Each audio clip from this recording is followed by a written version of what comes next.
sa comment section ng mga ng mga posts patungkol kay Hani at kay Yorme? Eto, Salome's Heart. Alam nyo, sagot dito. Bakit ka mo babalik si Yorme?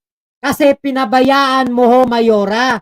Ultimo yung para sa mga senior citizen na dati meron natatanggap gatas, red rice, vitamins at allowance dati kay Yorme. Ngayon wala na. Dati alam ko meron pang yun gatas. Yung gatas na na nakalimutan ko kung ano ba yun? Anlin ba yun? Ngayon wala na. Sagot po dito, ako nga senior, ayaw ibigay ang pension ko, 2 years na dahil bumibisita lang ako sa mga anak ko dito sa abroad. Di daw pwede, pero bayad na bayad ako sa tax. I am taxpayer. Wala nang boboto dyan kay Lacuna. Buti pa talaga si Mayor Isko. Eto pa, kasi pinabayaan mo ang Maynila, karapatan niyang tumakbo. Lalo na kung naging maayos naman ang pagsisilbi niya the last time. Kaya wag ka nang magtaka. Wag ka nang magmaang-maangan. Yung tanong mo dito, ito yung tanong ni Hani Lacuna. Hani Lacuna to Isko Moreno. Anong tunay na dahilan bakit siya babalik? Ito, sasampal ko sa mukha mo, Mayor Hani Lacuna. Sampaling kita ng katotohanan. Taong bayan ang nagpapabalik kay Yorme. Ano daw? Kaya siya babalik kasi sinisigaw ng mga taga Maynila na bumalik siya. Takot ka lang matalo kay Isko. Matatalo na si Yul Servo. Nung si Mayor Isko Moreno ang linis at ang laki ng improvement ng Maynila.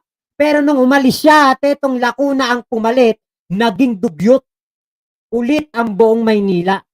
Sa truth lang, dahil marami akong kamag-anak na dyan nakatira. Maynila, ibalik kay Isko. Eto, sabi pa dito, alam mo kung bakit siya babalik? Tanungin mo kaming Manileño kung anong ginagawa mo o kung ano ang nagawa mo. Kuya Denzable TV, shoutout po Diba, taong bayan na nagpapabalik kay Yorme. Eto, ano na pong nagawa ni Yul sa Manila maliban sa pang-eetyos kay Consi Yanyan? Asking for friend.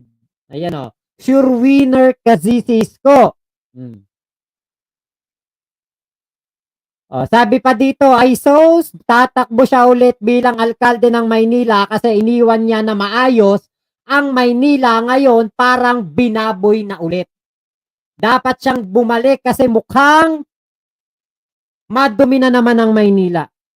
I'll go for Isko. Ibang-iba ang Maynila nung si Isko ang nakaupo.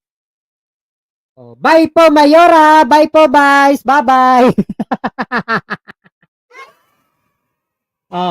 Eto pa, mas okay pa si Isko. Malinis Maynila ngayon. Ewan ko na lang ano itsura.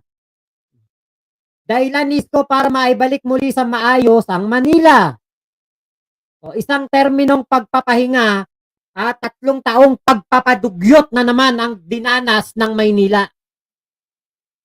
Kaya hindi na po tayo magtaka kung si Yorme Isko Moreno bumalik.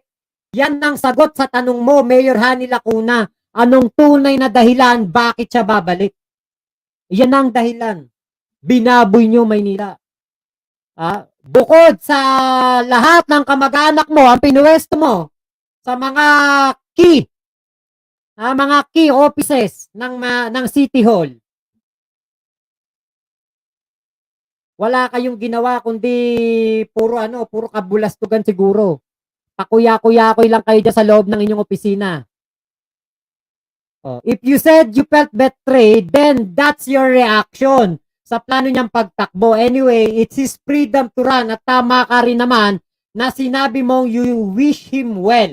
Mga taga Maynila na ang bahala. Dalawa lang naman yan, mananatili o magbabalik. Mananatili o magbabalik? Magbabalik. Ay, nako, Sus Mariosep naman. Like naman muna tayo dyan, bago tayo magpatuloy. 585 viewers, 95 lang yung likes. Palike naman po. Like naman po. Puro recess yan si Yul. Rachel Drew Pardilla, sana nang magtuloy-tuloy na siya ng dalawang terminology, baka maging presidente pa siya sa 3035.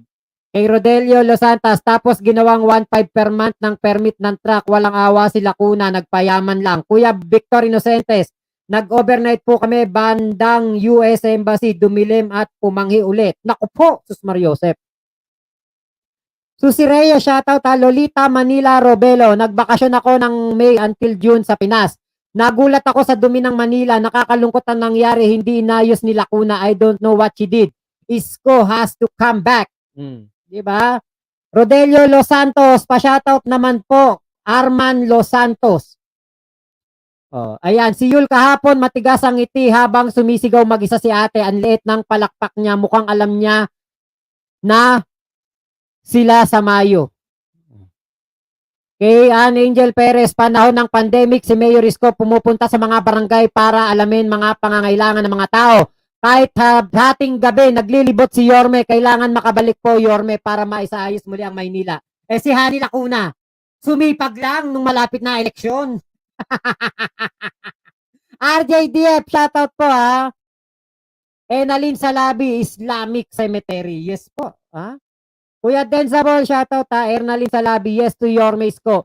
Malaking ambag na gawa niya sa Islamic Cemetery. Kaya lahat ng Muslim sa Maynila, sa kanya lahat, win na win yan. Ano na, Mayor Hani? Wala kang ginawa. O, punta pa po tayo dito. Yul, dati akala ko mabait kang tao, pati si Yan Ibay, binastos mo at hindi mo siya kayang harapin sa mga tinatanong sa'yo. Puro ka 1 minutes break. Kung pwede nga lang na si Yan ay tumakbong mayor ng Manila, ikakampanya ko pa siya kahit nandito ako sa Japan. Naging dugyot po kasi ulit ang Maynila nung nawala si Isko. Real talk lang po. Red check, di ako taga Manila, but whenever na dumadaan kami sa Manila, nalulungkot kami. Nawalan na naman ang respeto sa dating kinikilala sa Maynila.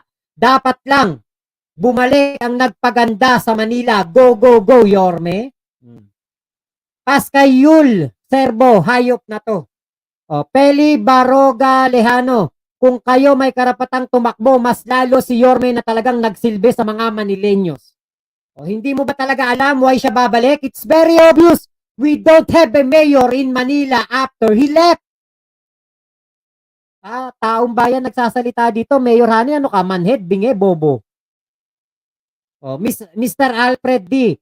Kasi naman, Mayor, di ka mananalo sa kanya. Nadugyot ulit ang Maynila nang umupo ka. Baka nga umupo, nagkuya-kuya-kuy lang. Pagdugyot, ganon talaga, parehas lang kay Bangag Ampaw pamamalakad. Sinong Bangag Ampaw? Diba? Sus Mariosip talaga ginawa mo ha, Mayor Hani. Mamaang-maangan ka, hindi mo alam kung anong tunay na dahilan sa kanyang pagbabalik.